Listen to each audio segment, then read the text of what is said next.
They did not come with hymns or flowers. They came with rope, with shovels, with a silence so total that even the owls held their tongues. At the edge of the churchyard wall where the wild rose climbs and catches the sleeves of trespassers, the villagers paused, each fixing their gaze on the earth as if the soil itself were listening. This was not mourning. This was purpose, grim and deliberate. An errand no one wished to name, a rite that makes even prayer feel thin.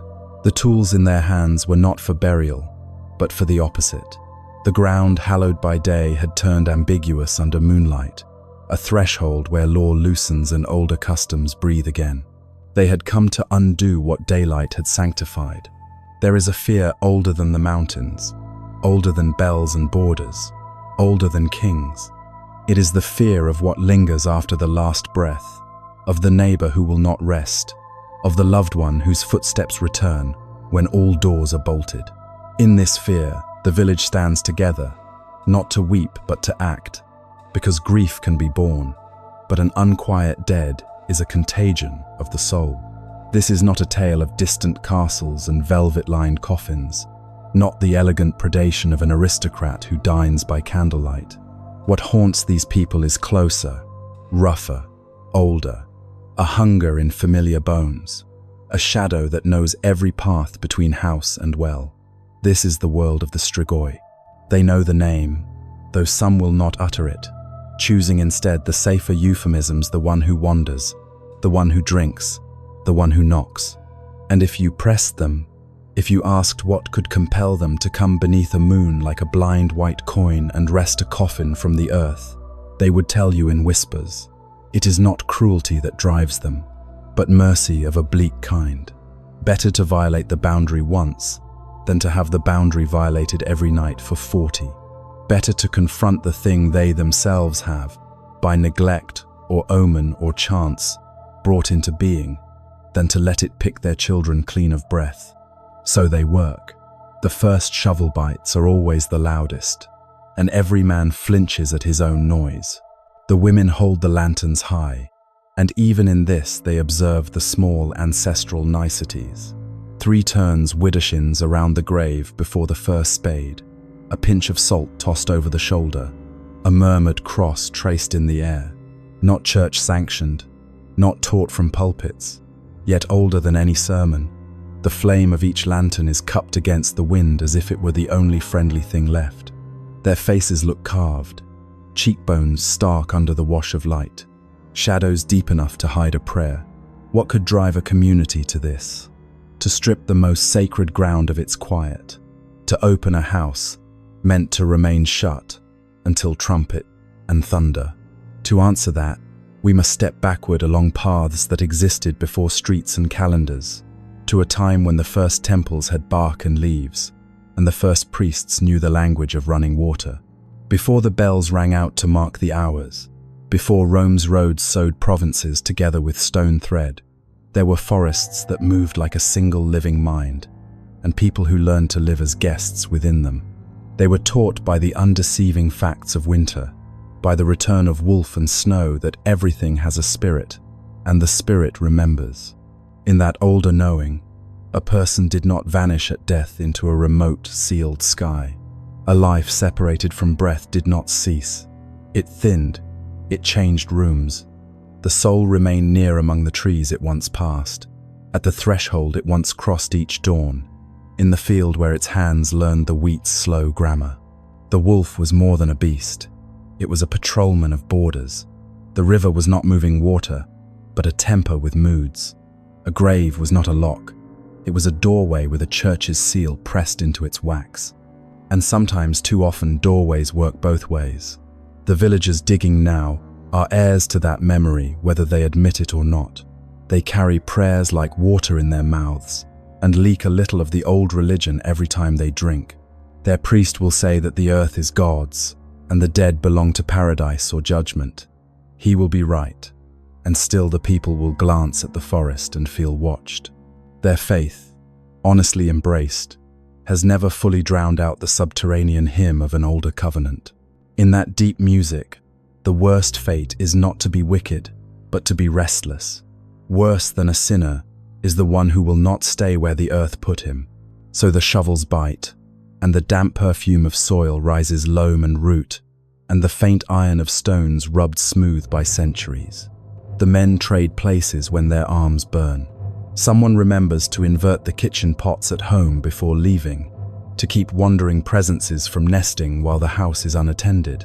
A girl too young to be afraid in the right way holds a sprig of wild rose, not as decoration, but as a small thorn spell against grasping hands she cannot name.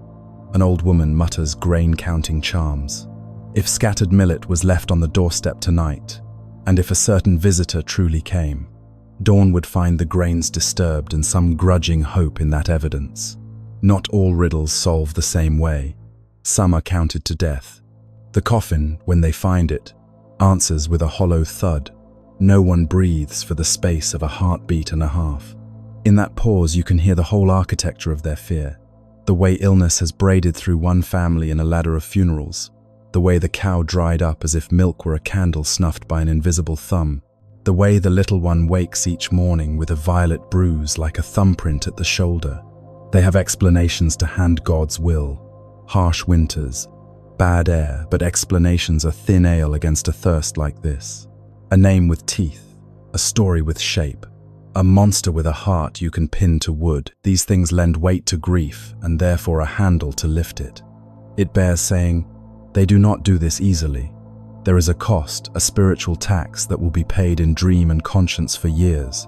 The old man who pries at the coffin lid with his knife will feel, in some future winter, the exact grain of that wood, again under his fingers when he reaches for a door. The woman who steadies the lantern will startle at every creak of floorboard for a season. The boy who stands too near and sees too much will add a new kind of silence to his repertoire. Today, they spend from a hoard amassed by their ancestors' knowledge of how to stand at a boundary and not blink first. That is the truest center of the story, the boundary. The Strigoi is not merely a thing that drinks and harms. It is a headline for what happens when borders fail between love and anger, between remembrance and obsession, between a family's grief and the village's need to keep its milk, its wheat, its breath. The grave is a boundary. The door is a boundary. The human chest, rising and falling beneath sleep, is a boundary. In the old tongue of the woods, the person who crosses back unbidden is not a marvel but an error, and errors must be corrected before they spread. The lid lifts. Later we will speak of the signs the people expect and the measures they will take if those signs are found. For now, it is enough to know why the ground was opened at all. This act, appalling to outsiders, is inside the logic of the village a grim kindness to the living and a final forceful courtesy to the dead. If the sleeper within is only a sleeper, then the earth will be resealed and the apologies will be whispered into the grass. If not, if the mouth is stained, if the color is suspiciously full, if the shroud shows the chewed thread of hunger, then the village will continue a conversation. It began long before churches, a conversation in the language of thorn and salt, of stake and ash. But we are getting ahead of ourselves. Before there were coffins to open and signs to read, there were forests that taught people to listen, and rivers that taught them how to speak across banks. To understand the thing in the ground and why a community will unmake a grave to put the world right, we must go back to the first bargains struck between human and wilderness, to the old belief that nothing is ever entirely gone, only moved. Before the bells, before the roads, before the written histories, there was the fear and the reverence that made nights like this one inevitable. The Carpathians were not always shadowed by church spires. Long before bells measured time, the forest itself was the cathedral, its canopy a ceiling of green twilight, its roots the first pillars. Here, people learned a lesson that never left their bones. Everything lives, everything remembers. The river carried moods. The mountains brooded. The beasts, stag, bear, wolf, were not merely hunted but heeded, seen as masks of wild divinity. This was a world without strangers, for even stones had temperaments, and silence itself was treated as an elder to be obeyed. In this old cosmology, the human soul did not flee upward to a distant heaven, nor sink into fire. It lingered, tethered to hearth and field, to groves and graves.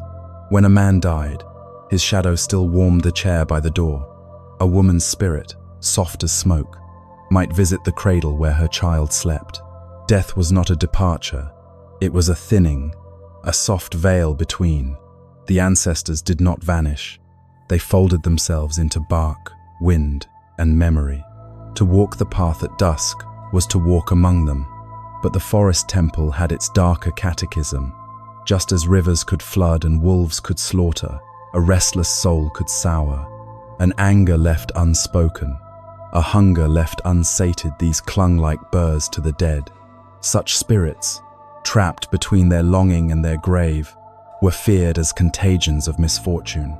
Milk curdled, fields yellowed, fevers lingered when such presences prowled.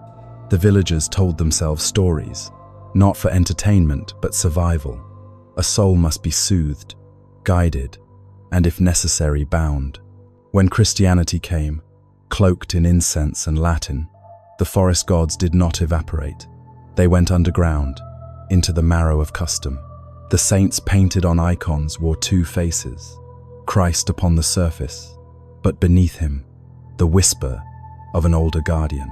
The villagers crossed themselves and muttered prayers, but they still left bowls of milk at thresholds, still tied ribbons to branches, still salted their doorways when the wind moaned strangely.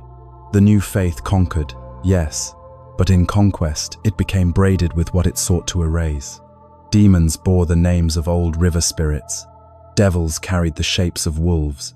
The churchyard itself, built where groves once stood, became a place where old and new bargains merged. Here, then, is the seedbed of the Strigoi, the restless dead, feared in forest and field, re-emerged cloaked in Christian vocabulary. The language of salvation overlaid a map of dread, but the map remained. It is not merely that the villagers believed their neighbor could return, it is that they never stopped believing everything returns, in some form, unless it is guided carefully. Every ritual, lighting a candle, muttering a blessing, scattering grain, was less about piety than about direction. They were acts of traffic control for the invisible. Imagine a clearing at night. The mist clings to birch trunks, a fire glows in the center, and elders whisper to children about the soul that lingers. They do not frighten them idly. They are teaching survival. Treat the dead as you treat the living. Honor them, feed them, guide them, or they will grow hungry and bitter. The child, wide-eyed, nods and remembers. That memory ripples forward through centuries until, in some later night, he grows into a man who takes up a shovel and joins his neighbors in opening the soil. He does not act as a murderer, but as a participant in a very old dialogue, one between the living who fear and the dead who refuse to depart. Thus, the story of the Strigoi does not begin in graveyards, but in forests. It begins in the breath of the wolf and the silence of snow. It begins in the conviction that nothing vanishes, that even absence has a weight, and that weight presses on the living unless it is carefully appeased. The villagers of later centuries, with their garlic and rosaries, were merely the heirs of this first bargain.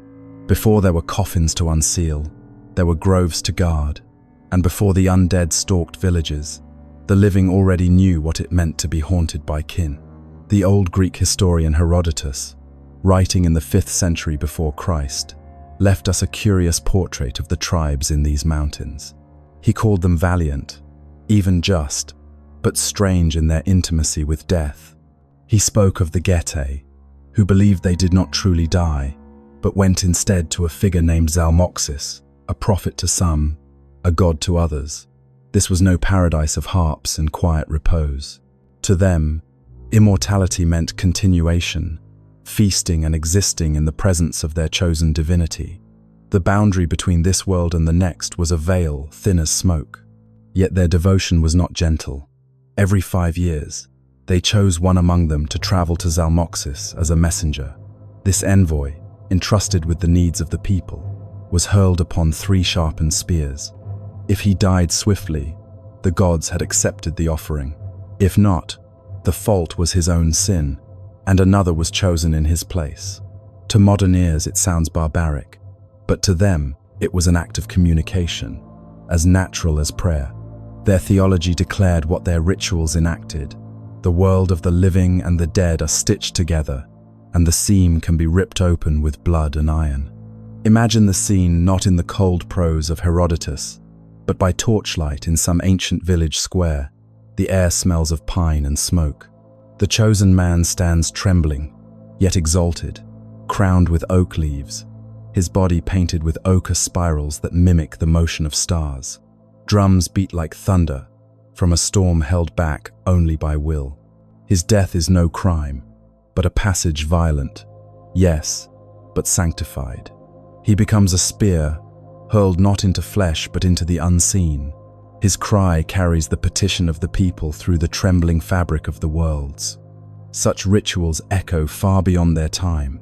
The Strigoi, the restless dead, are children of this same conviction, that death is permeable, and the soul can be dispatched, recalled, or trapped. When, centuries later, villagers drove iron nails through a corpse's skull or laid a sickle across its throat, they were repeating, in new shapes, the old drama of piercing the veil. Zalmoxis and his messengers had faded, yet the memory lingered in the soil that you could force a soul's direction with blade and ritual, that the borders of life and death were never absolute. The number 3, the trident of spears, also left its shadow. In occult numerology, 3 is a number of passage, birth, life, death, past, present, future. The Dacians may not have used the word numerology, yet their ritual showed they understood it in their marrow. To pierce with 3 blades was to seal the message, to command the spirit into the hand of the divine. Later folklore, too, is filled with triads. 3 nights of vigil, 3 knocks at the window, 3 days before burial, when the soul hovers near. In this, the echo of the ancient spear rite persists like a pulse in the folklore's veins. Even the land remembers. Archaeologists still find graves where the bodies are bent unnaturally, pinned by stones or bound with iron. These are not accidents. They are aftershocks of the same belief system, that if left untended, the dead could rise and wander.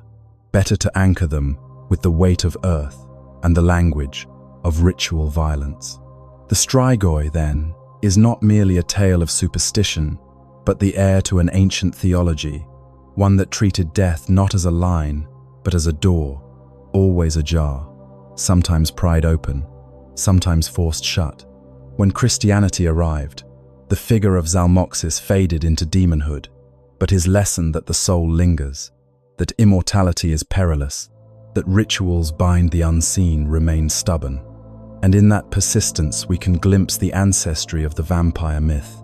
Not elegant nobles cloaked in silk, but the old messengers hurled at the stars, bodies broken so that the gods might hear.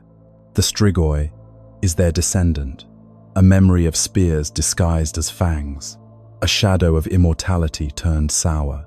And so the villagers who dig tonight, their hands blistering, are not innovators.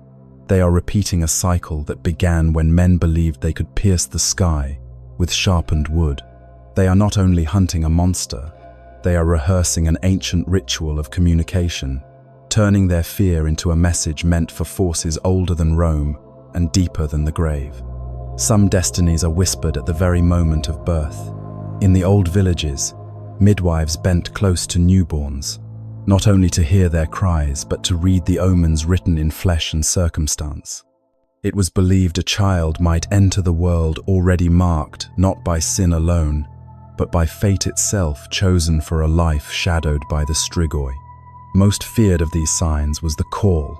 Sometimes a fragment of the amniotic sac clung to the infant's head like a translucent veil.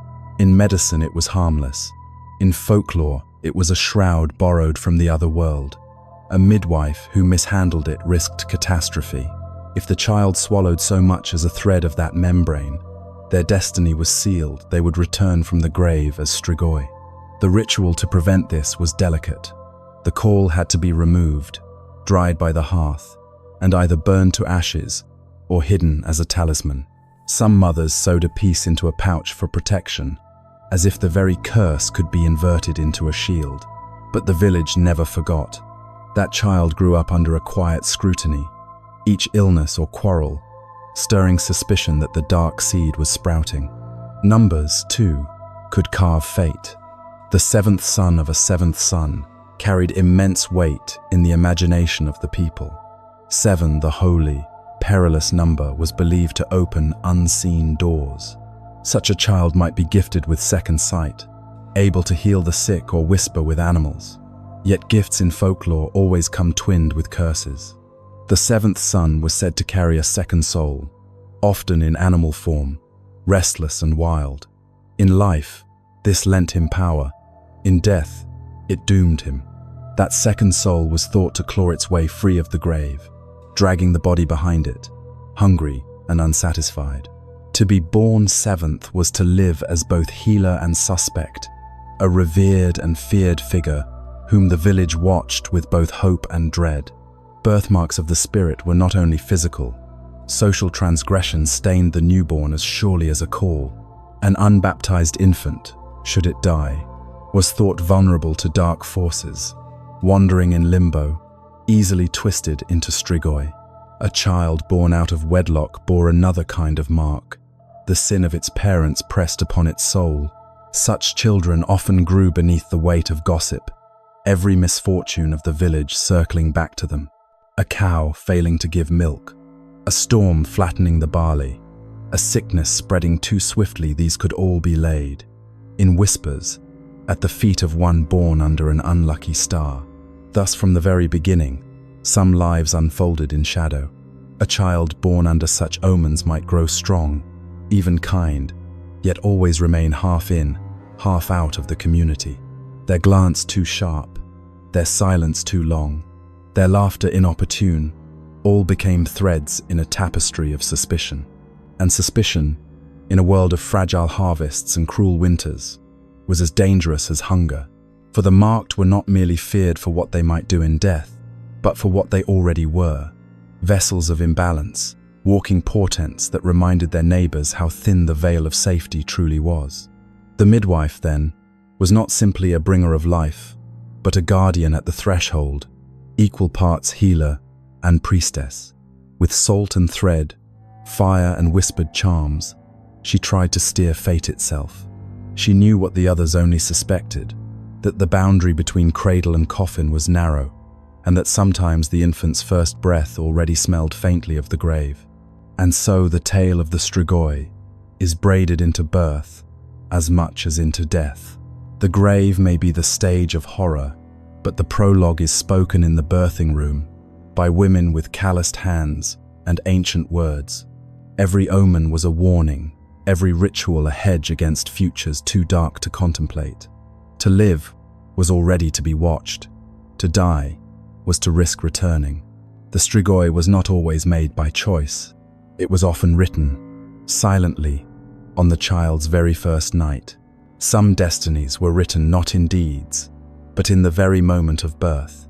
In the dim rooms where children came into the world, the midwife's hands were steady, but her eyes searched for signs, omens, that the infant might already belong half to this world, half to the next.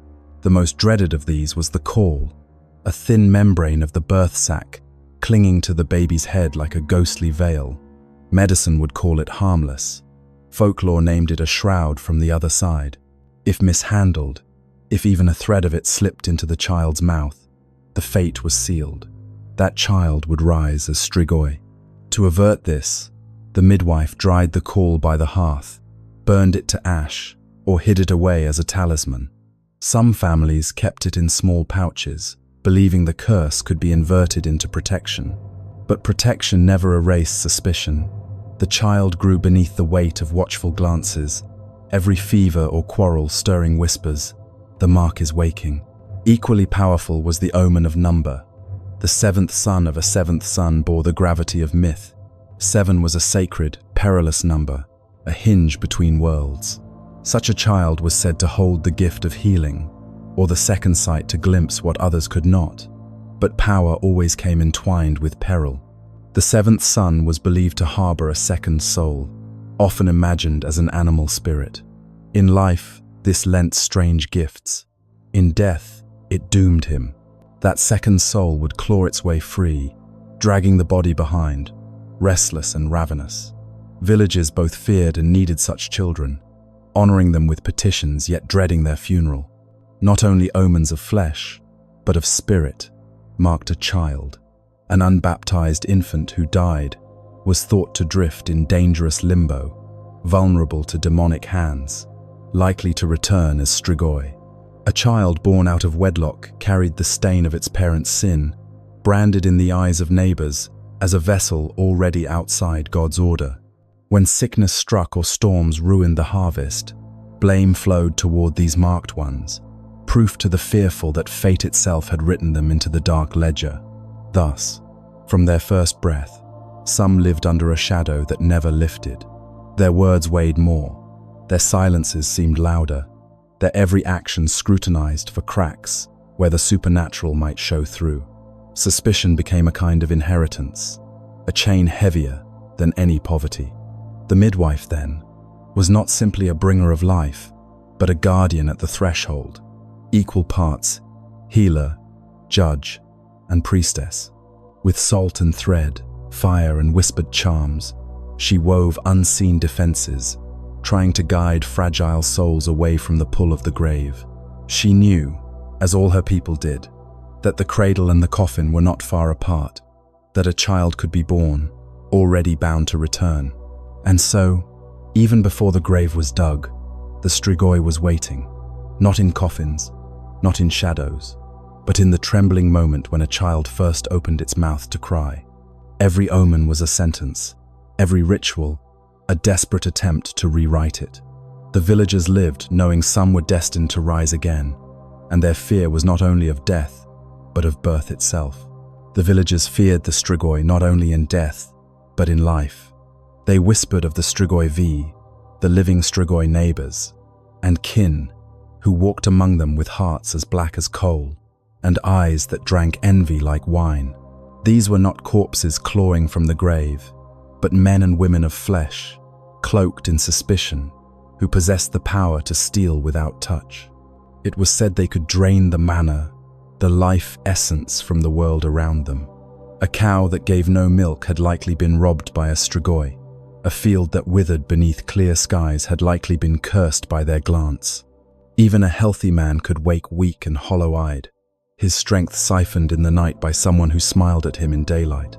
Misfortune wore a human face, and that face might be your cousin, your neighbor, or the quiet widow at the end of the lane. Most feared were the nights when the Strigoi's spirit left its body behind.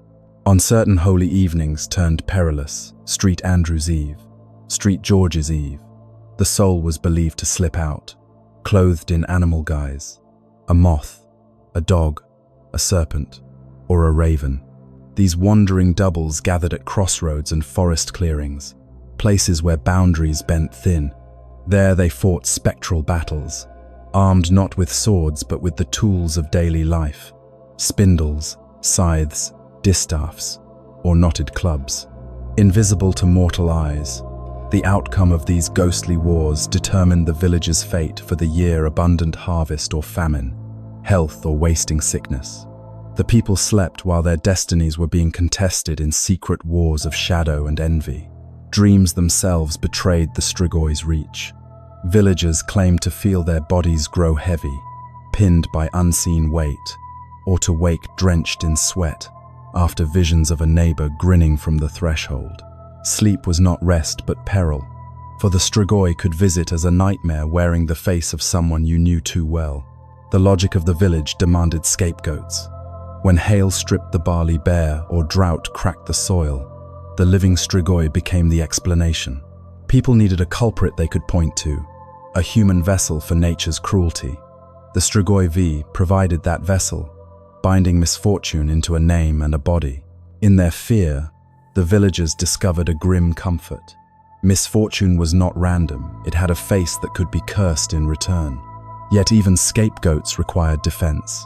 Families ringed their homes with garlic, not only against the dead, but against the gaze of the living Strigoi. Salt and iron were carried in pockets. Knots tied in red thread bound the envious spirit, trapping it before it could do harm. Mothers whispered protective charms over the cradles, fearing that a jealous neighbor might sip the very breath from a child's lungs. It is easy now to dismiss such fears as superstition, but think of the world they inhabited. Winters long and brutal, sickness, a constant shadow, harvests fickle as dice. In such a place, fear took shape in the most intimate form. Your neighbor's eyes, your friend's envy, the woman who crossed herself too late at church. The Strigoi V was less a monster than a mirror of suspicion, proof that darkness could dwell behind any familiar face. And still, when the lanterns burned low on those threshold nights of Street Andrew or Street George, the villagers wondered, did their neighbors sleep in their beds, or did their souls stalk the sky like wolves, fighting unseen wars to decide the fate of every roof and hearth? Against the living Strigoi, the villagers arrayed an arsenal not of swords and shields, but of herbs, charms, and rituals.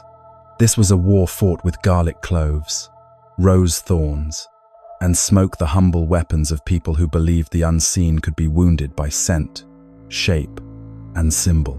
Garlic was their first line of defense, braided and hung above doors, rubbed into window frames, crushed and smeared upon the horns of cattle. Even swallowed raw, it was not merely seasoning but a sacred ward. Its stinging odor was thought to offend the Strigoi, to choke their invisible hunger before it touched flesh or field. To this day, the smell of garlic is less a flavor of the kitchen than an echo of a battlefield where villagers fought shadows with roots pulled from the soil.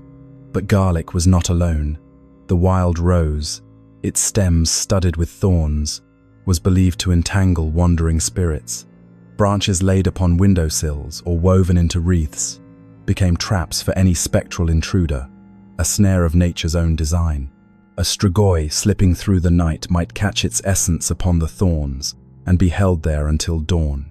The rose, beautiful by day, became by night a prison for the dead. Smoke, too, was a weapon.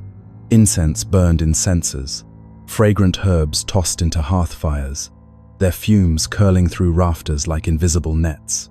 The air itself was made hostile, purified until no spirit could linger. Families filled their rooms with acrid haze, coughing as their children slept. Better smoke in the lungs than malice in the blood. And there were subtler charms. Some scattered millet seeds at the threshold. Folklore taught that the Strigoi, obsessive in their hunger, could not resist stopping to count each grain, trapped until the roosters crow. Others inverted their pots and tools, turning every vessel upside down so that no spirit could crawl inside and hide until morning. The world itself was turned backward in order to confuse the night. These defenses reached their peak on Street Andrew's Eve, the night of the wolves. Tradition held that on this single night, the borders between living and dead were paper thin, and Strigoi walked freely. Entire villages locked themselves indoors. Garlic paste was smeared on windows and chimneys, every crevice sealed against intrusion.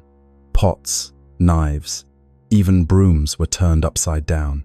No tool was left in its natural position, lest it be borrowed by wandering spirits. Families huddled in silence, their homes transformed into fortresses of ritual. The night was endured, not lived.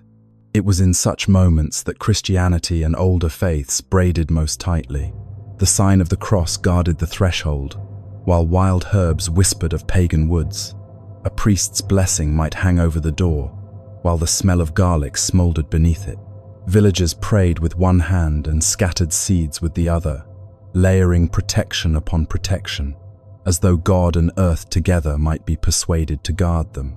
To an outsider, such measures might look like desperation. To the villagers, they were evidence of vigilance. The Strigoi could never be fully defeated, only delayed, distracted, or barred from entry. Life itself was a constant siege, and every doorway a battleground between hearth and hunger. And so the homes glowed through the dark hours, lanterns flickering over braids of garlic, thorn branches, and inverted pots, while outside the forests groaned with wind.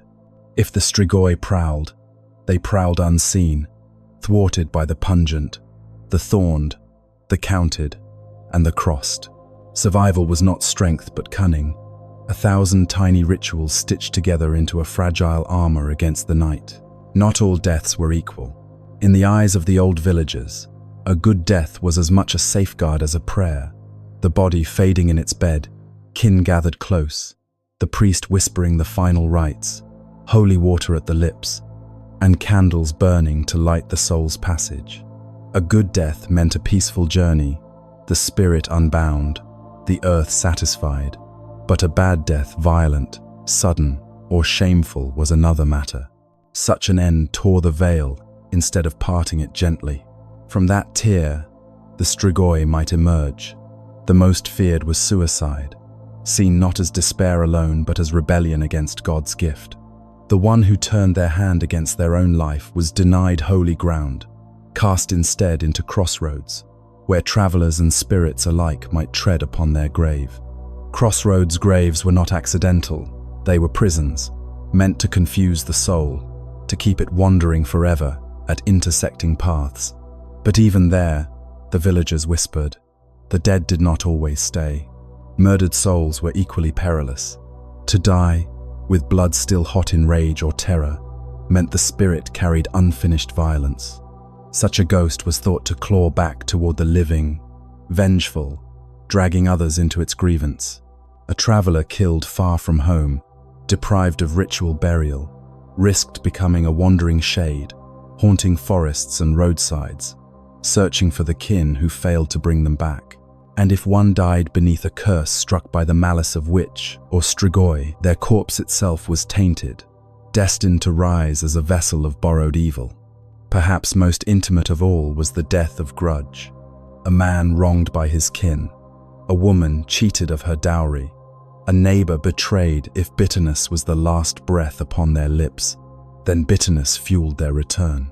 The villagers whispered that such a soul did not travel light. It dragged its anger back with it, animating the body, giving it teeth and purpose. This was not an accident of fate, but a choice of malice, the dead, refusing peace in order to pursue revenge. The 40 days after death were considered the most perilous. It was said the soul lingered, drifting through fields, homes, and doorways it once knew, pausing at bedsides, retracing footsteps. For a righteous soul, this was a farewell tour, a final blessing upon familiar places. But for the troubled soul, this was a snare. It might forget the way onward, circling endlessly until it became lost between worlds. Villagers kept vigil during these days, watching for signs.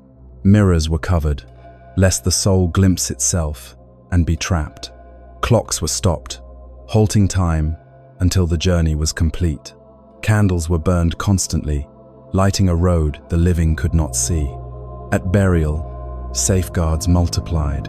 A stone or coin pressed into the mouth prevented the corpse from chewing its own shroud, a sure omen of vampirism. Bodies were sometimes laid face down, so that if they stirred, they would only dig deeper into the earth, not out. In the most feared cases, nails were hammered through skulls, or a sickle was laid across the neck, its curved blade ready to sever should the corpse attempt to rise. Each measure was both ritual and resignation. The living could not trust the dead to remain obedient. These practices might seem grotesque, but in them we glimpsed the logic of survival. Life in these villages was fragile, hemmed in by hunger, disease, and the violence of both men and nature. To ensure the dead stayed dead was not cruelty, but necessity. It was a pact with the unseen. We honor you, we fear you, but we will not allow you to devour us. For if the soul refused its path, if the safeguards failed, then the 40 days of danger ended not in peace, but in transformation. The restless shade would not disperse. It would thicken, settle back into its husk of flesh, and rise with eyes empty of mercy. The Strigoi mort had been born. Beneath the damp weight of earth, the corpse lies still but not silent. In the imagination of the villagers, the grave itself could breathe, soil shifting faintly as though the earth were exhaling something it should not. And when that breath stirred, it was not the return of life, but its parody. The Strigoi mort, the restless dead. This was no wandering phantom. This was flesh reanimated by hunger, a shadow stuffed back into its body, compelled to rise and seek. Its first destination was almost always its own home. A cruel instinct drew it back along the invisible threads of kinship, not with love, not with longing, but with hunger sharpened by memory. It knew which window creaked, which latch stuck, which chimney yawned open to the night. It seeped through keyhole or crack, a weightless mist that became once more the shape of what the family had buried. And there, in the room still scented with grief, it pressed upon the chests of its loved ones. The sleeper felt a crushing heaviness, a breath stolen mid-dream, an icy hand brushing skin. By morning, bruises appeared like fingerprints, though no living hand had touched them. This haunting was intimate, almost tender in its cruelty. Wives wasted away, children paled, brothers grew weak, not by blade or fang, but by a slow siphoning of vitality. It was said the Strigoi did not always bite. Often it drained life by presence alone, a suffocating nearness that leached warmth and will. Families who had wept at a bedside now shrank from their own blood returned, unable to decide whether to mourn again or to defend themselves. Grief and fear braided into silence, and silence allowed the haunting to deepen. But the Strigoi's malevolence did not stop at the threshold of kin. It bled outward into the village, staining the whole community. Crops failed without cause. Rain refused to fall, or worse, hail shattered the barley in midsummer. Livestock grew sickly, milk dried. Children coughed until their breath rattled like stones in a jar. To modernize, these are the signs of disease, contagion, weather's cruelty. To the villagers, they were the signature of the undead. A Strigoi in their midst was not merely a private torment, but a public blight. Most terrifying was the belief that the Strigoi could spread plague, a wasting sickness moving from house to house. Pale faces, hollowing until death followed, was explained not by invisible microbes, but by a visible curse. The undead, it was said, could toll the church bell at midnight, summoning death to whomever heard its phantom ring. The air itself became suspect, as if breath carried poison exhaled from a corpse's lungs. Thus, the haunting of one family became the curse of all. The dead, by refusing to rest, broke the covenant between village and graveyard, turning the most sacred ground into a source of contagion. Fear grew communal. What had begun as a private sorrow transformed into a crisis that demanded action. The villagers could endure famine, endure storm, endure grief, but they could not endure the unquiet dead feeding upon their children and souring their land. And so the whispers thickened into certainty. Something stirred beneath the earth, something that walked at night and returned before dawn, something that bore the face of kin but the hunger of a predator. The Strigoi mort had risen, and the village was no longer safe. The village is never still for long. Secrets cling poorly in a world of thin walls and sharper eyes. When one family wastes away after a burial, when children grow pale and livestock falters, whispers grow teeth. Soon, all attention turns to the graveyard, for if the Strigoi mort has risen, there will be signs, physical, undeniable proofs that the dead has not stayed dead. The first place they look is the soil itself. It was said a Strigoi must breathe, even underground, and so small holes or cracks in the earth above the coffin were taken as proof. A living grave, they called it, for the ground itself seemed disturbed, as if exhaling. At dawn, the villagers searched for tracks, footprints in mud or snow, a line of them leading straight from the cemetery to a house, and most damning of all, back again. The trail of an unquiet soul cannot be argued away. Animals, too, are consulted. A dog will not step upon the grave of a Strigoi. Instead, it growls from a distance, hackles rising at something unseen. A horse, pure of spirit, becomes the final arbiter. The villagers bring it into the graveyard, led slowly past the rows of earth and stone. Over most graves, the horse passes calmly, ears flicking, hooves steady. But when it nears the grave of the guilty, it halts. Sometimes it rears, refusing to advance. Sometimes it trembles, eyes rolling white, as if it sees what human eyes cannot. If the horse will not step upon the mound, the verdict is sealed. Here lies the unquiet one. By now, the fear has curdled into panic. The family's silence, the sickness spreading, the animal's testimony together, they form a case no villager can ignore. Whispers become accusation. Suspicion becomes certainty. The community agrees. The grave must be opened. But here the villagers strike a wall. The church.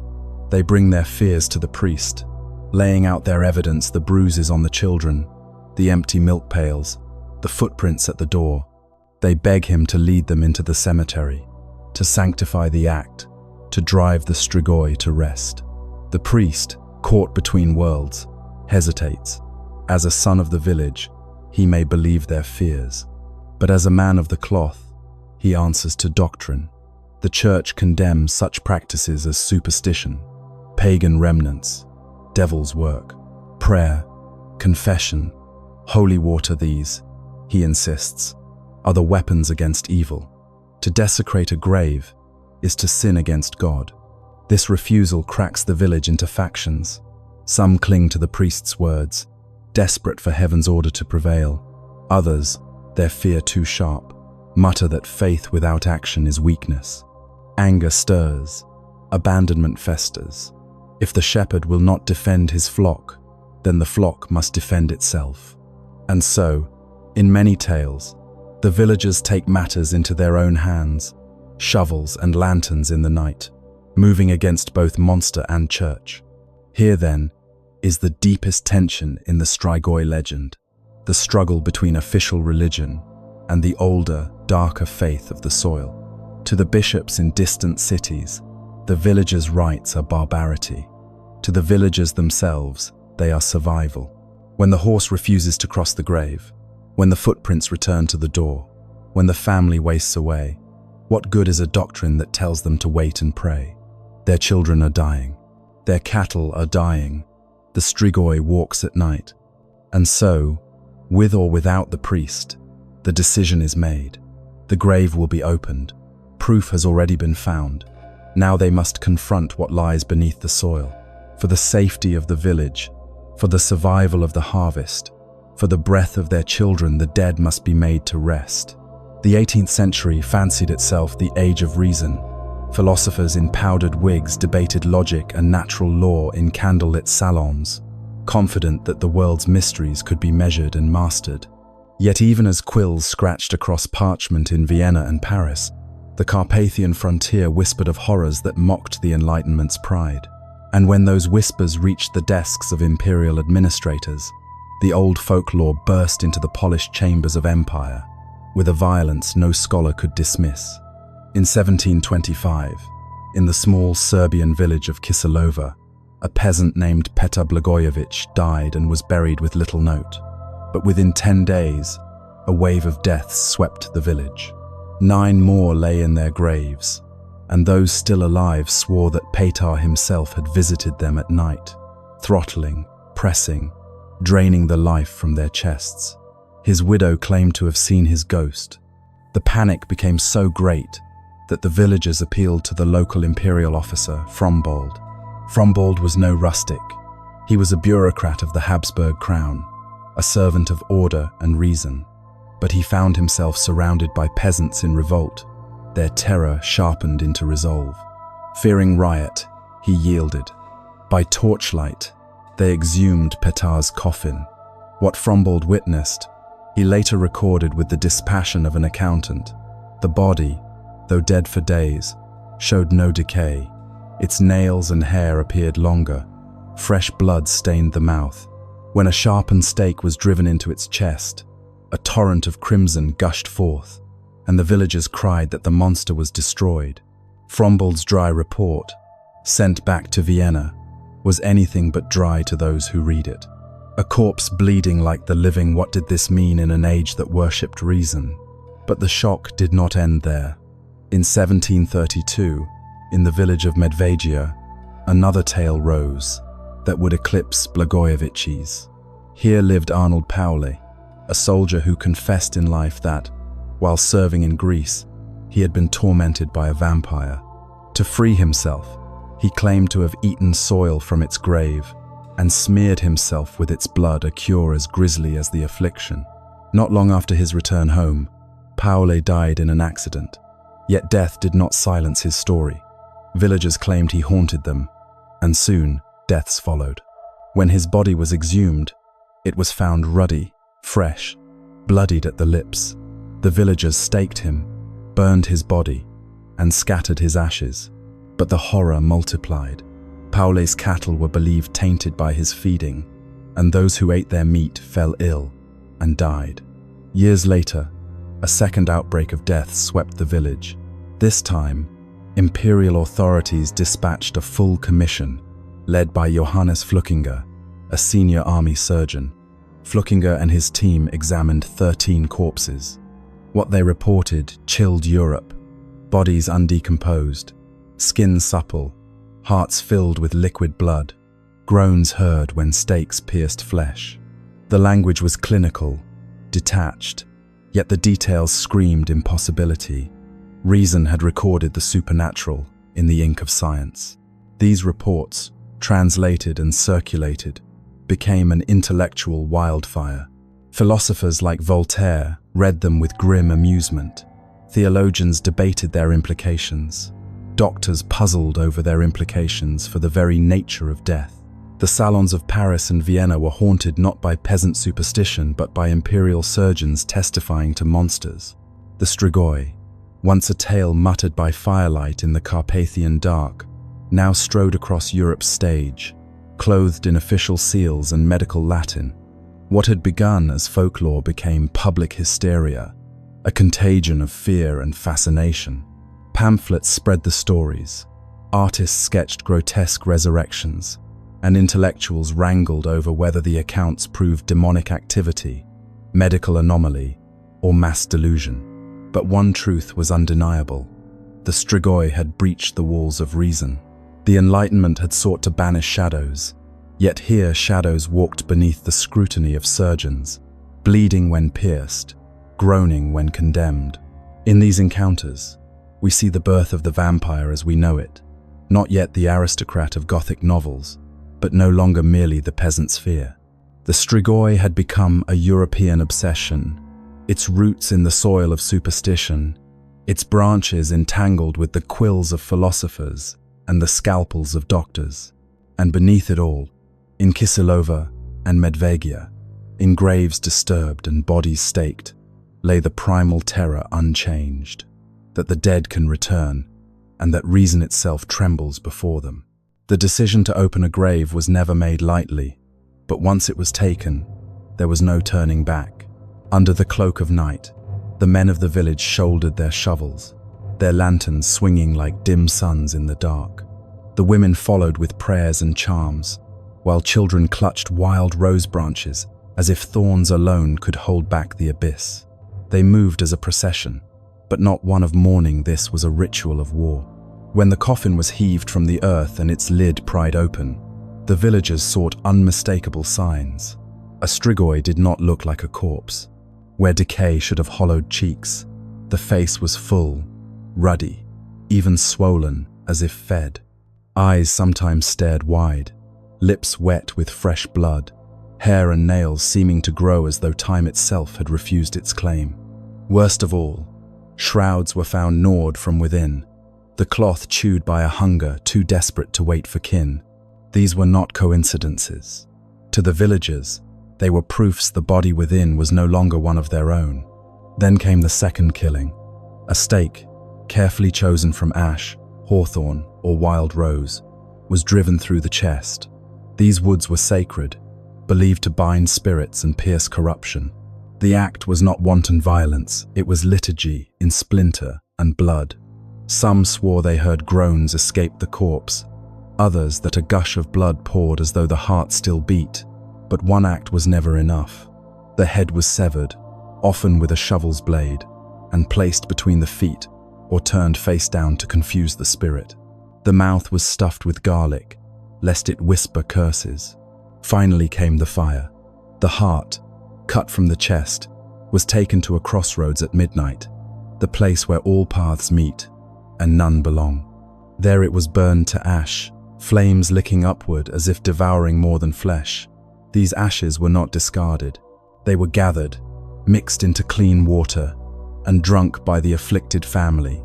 In this grim logic, only by consuming the remnants of the monster could vitality be restored. The poison became antidote, the curse its own cure. When it was over stake driven, head severed, heart burned, ashes swallowed, the village exhaled. They had not merely killed a corpse, they had annihilated a shadow that preyed on both their bodies and their minds. For a time, balance returned. Cows gave milk again, children's cheeks flushed with color, fields greened. The order of life and death, briefly disturbed, was restored by ritual and resolve. But what was it they truly fought? Modern eyes see in the Strigoi symptoms the hand of disease, the wasting of tuberculosis, the chain of contagion spreading through families, the slow death that made survivors imagine some unseen feeder at work. Others hear in the legend the echo of grief too bitter to name, fathers dying with grudges, mothers lost in childbirth, brothers struck down in quarrels, unresolved. To name them monsters was to give grief a shape, and to justify severing its hold by violence sanctified as necessity. Yet the Strigoi did not die with the graves they haunted. It lived on in ink and imagination. Enlightenment reports made them curiosities for philosophers. Later centuries clothed them in aristocratic silks and gave them names like Dracula. But behind the novels, behind the cinema's cloaks and fangs, remains the older figure, a neighbor, a kin, a body once loved, now feared. The Strigoi is not only a vampire, it is the memory of hunger in hard winters, the terror of sickness moving from bed to bed, the bitterness of unfinished quarrels that refuse to stay buried. Every culture fashions monsters. They are mirrors of our oldest dreads, masks for grief, shapes for the chaos of nature. The Strigoi is one such mask, painted in earth and ash, garlic and thorn. It whispers that death is never far, and that sometimes the dead do not leave us as cleanly as we wish. Even now, in Romanian villages, garlic hangs on doors during street, Andrew's Eve, and stories of the restless dead are told by firelight. The monster has softened into folklore, a relic preserved as heritage, but its roots remain deep in soil that once birthed fear. The hunt is over, the ritual complete, the village safe. Yet the lesson lingers. What we fear most is not the dead themselves, but the truths they carry back with them, the grief unresolved, the sickness unnamed, the memory of how fragile our walls against the dark have always been.